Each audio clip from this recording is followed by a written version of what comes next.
Everyone deserves dignity at the end of their life. That's why one Brazos Valley company is asking for volunteers for hospice care. Connecting the Brazos Valley. This is KRHD News. Good evening and thanks for watching KRHD News at 5. I'm Brittany DeFran. When a person is nearing the end of their life, it's so important they are surrounded by people who care about them. KRHD reporter Rebecca Fiedler introduces us to a company asking for your help in guiding people through the last steps of life's journey. Whether it's office work, watercolor painting, playing music, or just reading a book, one local hospice care agency is asking the public to volunteer their talents for terminally diagnosed patients. Brazos County resident Marie Halford knew when she retired a few years ago that she wanted to spend her time volunteering and helping others. When she saw a call for volunteers with Illumin Health posted on the Nextdoor app, she just knew she had found where she was meant to be. A patient needed a volunteer, and so I immediately got put with a patient who I love dearly, and spend 2 days a week with him. Throughout the height of the pandemic, Halford was only able to see her patient through a glass window. Now, as he is still living, she makes sure to stretch out her assigned 1-hour visits to 2 hours as often as she can.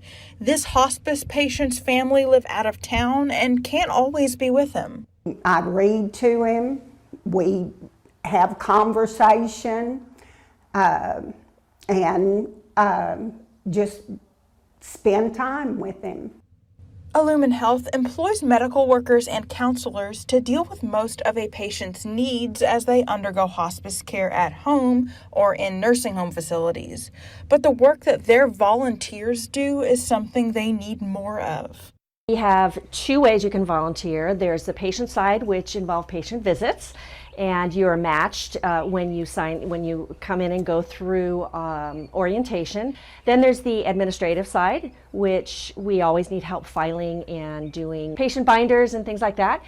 Volunteers who range in age from college students to people in their 80s are given regular training where they learn about the physical and psychological process of a person passing away. They can then comfort their patient with anything they have to offer: crafts, music, salon care, even handyman repair work. For people like Halford, the experience isn't scary. It's actually life-giving and rewarding. It does my heart good to be able to spend the time. When the time comes, I'll miss him terribly, but I would not miss the time that we had together. If you're interested in volunteering, visit illuminhealth.com. We'll provide that website link and the agency's phone number on our own website at krhdnews.com. Reporting in College Station, Rebecca Fiedler, KRHD News. New tonight at 5, the latest on the subway shooting in New York City. Investigators revealing more details about the attack. The alleged gunman, Frank James, sits behind bars. The mayor of New York City thanking first responders today. ABC's Rena Roy has the latest. 3 days after this terror was unleashed in the New York City subway system, the mayor thanking first responders and the transit workers who helped subway riders to safety. New Yorkers looked out for each other, and transit workers, as always, looked out for us. The N train operator and conductor trying to keep people calm when police say 62-year-old Frank James opened fire during Tuesday morning's commute. James being held without bail after his first court appearance, where federal prosecutors called his rampage entirely premeditated and carefully planned. Authorities say James shot 10 people and had the means to carry out more attacks with ammunition and other gun-related items stashed in a storage unit in Philadelphia, where he was living in an Airbnb. Investigators now piecing together his whereabouts during that urgent nationwide manhunt that lasted nearly 30 hours. They say James was hiding in plain sight, riding the subway into Manhattan right after the attack and checking into a hostel. The next day, wandering the streets of Lower Manhattan for hours, even eating at the famous Katz's Deli on the Lower East Side. New Yorkers began snapping photos of the most wanted man in New York City and alerting police. But the NYPD says it was James himself who called the Crime Stoppers tip line, giving up his location and essentially turning himself in. And law enforcement sources telling ABC many lives were likely saved because James may have rushed his alleged rampage, setting off smoke grenades earlier than intended, then kneeling to avoid that smoke when he opened fire. Most victims shot in their hands and legs. James is facing a federal terror-related charge and has not entered a plea yet. His attorney asking the judge to provide him with psychiatric care. So far, no word on what motivated him to allegedly carry out this attack. Rena Roy, ABC News, New York. High alert across Ukraine today. Its capital, Kyiv, bracing for a new wave of deadly attacks following the sinking of Russia's most prized warship in the Black Sea. The east in Mariupol, nearly the entire city is destroyed, and now tough talk from Russia aimed at the U.S. ABC's Justin Finch is in Washington tracking developments. Fears of Russian retaliation rising after its largest warship in the Black Sea, the Moskva, sank Thursday. Today, senior U.S. defense officials announcing they now believe 2 Ukrainian Neptune missiles struck the Moskva, confirming Ukraine's initial claims and countering Russian claims of an accidental onboard ammunition fire. No word on the number of injured or killed Russian crew when that ship sank. State Department spokesman Ned Price declining direct comment on reports of Russia threatening consequences to the U.S. for its military support of Ukraine today on CNN. Nothing will dissuade us from the strategy that we've embarked on. The U.S. has already begun shipping off $800 million in weapons and heavy artillery. In Mariupol, an historic city center is now in ruin, barely hanging on after weeks of bombardment and siege. We came to see our daughter, and the bombing started.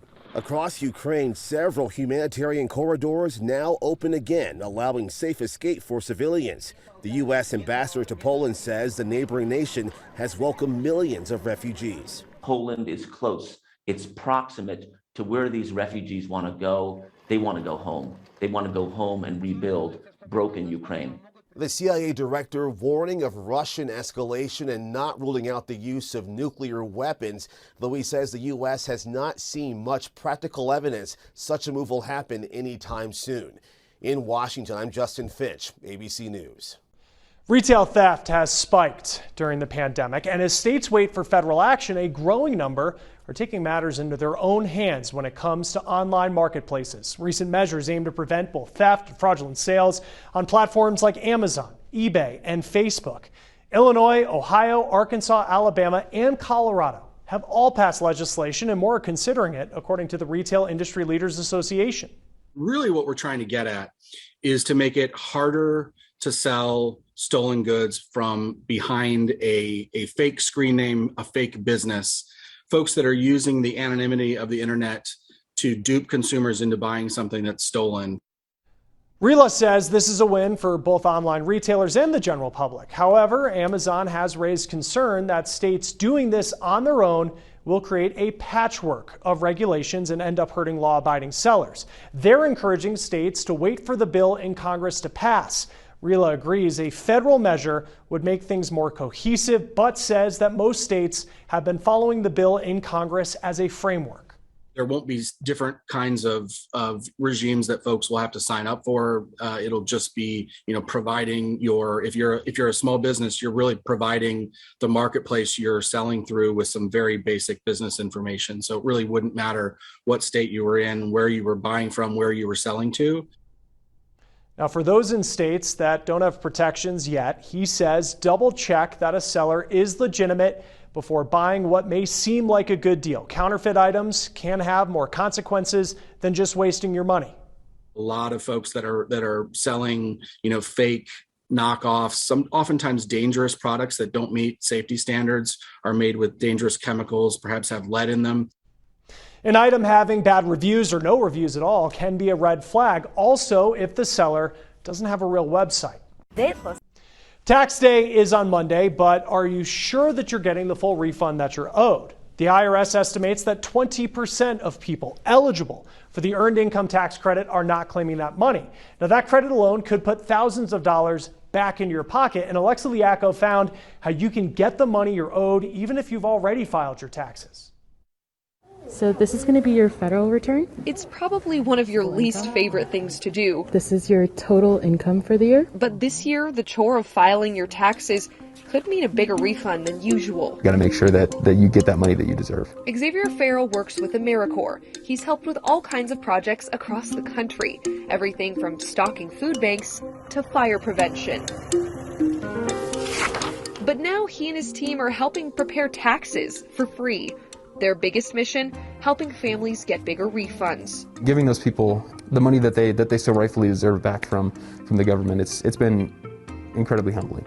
Doing this work helped him claim a bigger refund too. It's a huge help because, I paid my way through school, and so kind of having that extra bump, it takes a little bit of the weight off. This year was the first year he could claim the Earned Income Tax Credit, a credit for people making up to $57,000. The level of awareness is actually pretty low for these things. But Xavier and his team want to change that, because this year, more people can get the credit, because it's now available to both younger workers and senior citizens. And the maximum credit amount is nearly tripled. For single filers, you can get up to $1,502. For filers with kids, you can be refunded anywhere from $3,600 to $6,700. The Treasury Inspector General found about 5 million eligible Americans are not claiming these credits, leaving $7 billion unclaimed. So that's a lot of money left on the table. Isabel Dixon works with the Colorado Department of Public Health. She says even if you already filed this year, there's still a chance to claim the credit. Generally, you can file up to 3 years of back tax returns, so back to tax year 2018. She encourages everyone to file an amendment and claim past credits too. Tax refunds can really make a difference, and when families have the financial resources they need, parents and children can thrive, they have better health outcomes, and kids can do better in school. It all starts with a quick internet search using the words IRS Vita Site Tool. You can enter your address and see where you can get free tax help. If you need more time to file, ask for an extension. Because even after tax day passes, Xavier and people like him across the country will be waiting for the chance to help. Seeing the excitement in their faces and knowing that was going to help take some of the burdens off. It was nectar for the soul. That's the only way that I can describe it. I'm Alexa Liacco. It's been a rather cloudy afternoon with a lot of these clouds kind of just holding still over parts of East Texas. Now, if you go out a little bit to the west of I-35, suddenly you find yourself in some clearing, but that just hasn't quite made it to the Brazos Valley. But you'll notice over the past few hours, a little bit of that thinning of the cloud cover taking place, and we should continue to see that happen overnight. So partly cloudy overnight, and again, the model data here, you might actually see it toss out a little bit of some shower activity. It's just a little bit overactive with the rain chances, so really we should be staying dry, and that goes for tomorrow morning as well. In fact, by tomorrow afternoon, we could be seeing a little bit more sunshine, but there will also be a cold front just off to our north for late on Saturday. Now that might mean a couple showers and thunderstorms for central Texas, but it'll take a little bit longer to get into the Brazos Valley, so I'm not anticipating much for Saturday outside of maybe a very isolated thunderstorm. Now Sunday morning, again, the rain you're seeing here, I think this rain is not going to be occurring. It should be relatively cloudy on Sunday morning, but for services or Easter egg hunts, you should be okay. It's towards the afternoon hours when we could be seeing some more shower and thunderstorm activity working to the region. This is around lunch. It's partly cloudy, but if you look up here to our north, you'll see some cells already popping, and those could be working their way into the region by the afternoon. So that means tonight will lows in the upper 60s, followed by high temperatures tomorrow right around 85. to 87 degrees. We'll see some cooler weather on Monday. Now, before we get there on Sunday, it'll be 81 degrees, and then on Monday, 79. And back to the 80s on Tuesday with just some very brief shower chances on Wednesday and Thursday, and then dry again on Friday. Can't rule out a couple showers going into next weekend either. Consumers everywhere depend on California, whether they know it or not. Drought conditions in the country's largest farming region are about to impact your grocery bill. Chloe Nordquist has more on what to expect and why this year is especially concerning. High up in the mountains, Andrew Schwartz is gathering data that tells us a lot about snowpacks and their importance to the overall water supply. What have we seen so far this winter, and how do you think that will impact the coming months? We have seen just massive weather whiplash up here. It's looking like it could be another drought year in which we don't have enough water to go around. These mountains hold a very important water supply for California. Here at the Central Sierra Snow Lab, they measure and research all things atmosphere, especially snow. Particularly this year, we are seeing ahead of schedule melt. When it came to our April 1st measurement this year, which typically tells us how much water we're going to have for use throughout the year, we were only at 38%. Well below, of course, where we would hope to be, and well below recent years. The amount of snow you see up here has a direct impact downstream. As it melts, it's used for drinking water, watering lawns, and irrigating one of the largest produce growing regions in the United States. Because of shortages, we have to fallow ground. We have to leave ground idle. So this year, my farm has got 200 acres that's been left fallow because we don't have enough water to farm it. Bill Diedrich grows everything from almonds to grapes and processing tomatoes in Central California. Over the years, how has the snowpack from the north impacted your farms?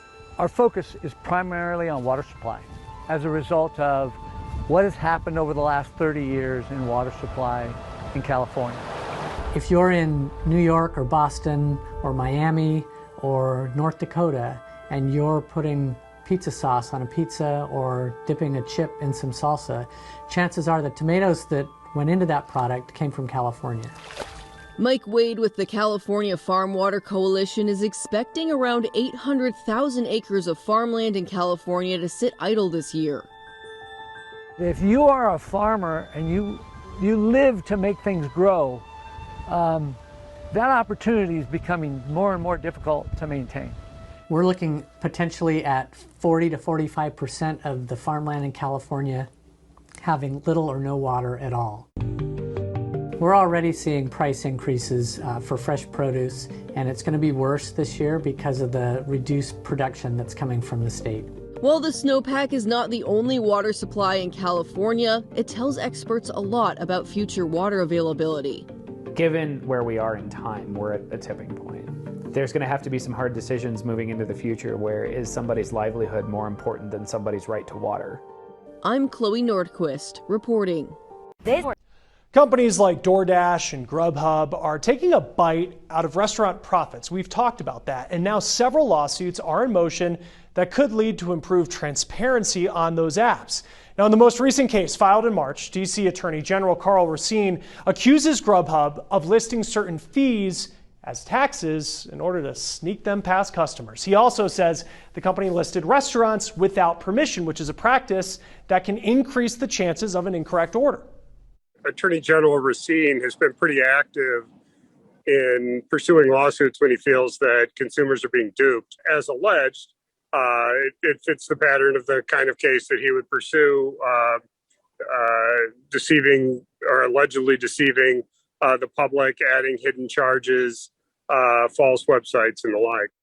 Now, in its response, a Grubhub spokesperson said the company is disappointed about the lawsuit. The company says it has already corrected some of the issues from the complaint. Grubhub stopped listing non-partner restaurants in D.C. It also claims to list its fees more clearly.